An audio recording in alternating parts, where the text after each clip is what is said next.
Töökeskkonna spetsialist.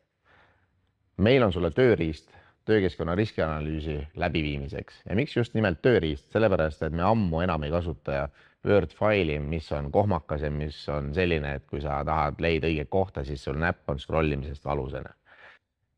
Excel seevastu aga võimaldab filtreerida õigeid, kas siis tööprotsesse välja, vastutajaid välja, filtreerida riske nende riskitaseme järgi ja nii edasi.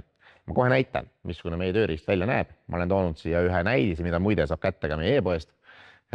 Esimene osa, ehk siis kuni siiani on esmane riski hindamine, kus siis osad tekstiväljad tuleb käsitsi täita, näiteks siis need osad, ja osad väljad on siis muudetavad sellised, et seal on valikmenüüd. Ehk siis juba antakse ette, kui sul on füüsikalised ohutegurid, siis sa ei saagi muud valida siit, kui ainult füüsikalisi ohutegureid.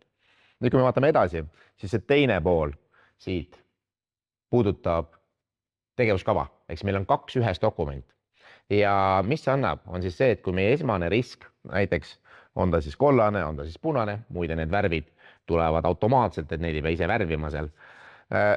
Kui on liig kõrge risk või mitte aktsepteeritud risk, siis saab siia juurde kirjutada kohe ka tegevuskava ja hiljem uuesti hinnata, mis siis uus riskihinne on. Nii et selline 2 ühes Excelis filtreeritav dokument. Siin all tegelikult, ma ei tea, kas te näete või ei näe, aga siin all on erinevad sheetid, lehed. Sealjuures on võimalik hinnata ohutegureid. Ja minu soovitus, kui te teete riskianalüüsi, tehke see protsessi põhiselt. Siis, kui teil tuleb uus töötaja, siis on hea lihtne. Näiteks võtate ainult selle protsessi, mis teda puudutab ja räägite siis talle ainult sellest või tutvustate siis seda osa. Ja samamoodi siis saate näiteks, kui uue töötaja sissejuhatav juhendamine on, välja filtreerida ainult võib-olla need kõige olulisemad asjad, mis on riskianalüüsis. Et võib-olla neid väga madala riskiga asju ei ole mõtet aju inimesele koormata.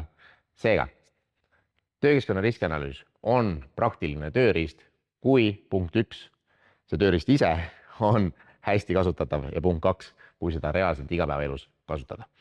Nii et kui teil on soov saada sellist riskianalüüsi koolitust või näiteks kui te soovite, et me tuleksime, aitaksime teil selle riskianalüüsi tööriista pilootprojekti raames ellu rakendada, siis võtke meiega ühendust, helistage mulle 5698 3157 ja kohtume.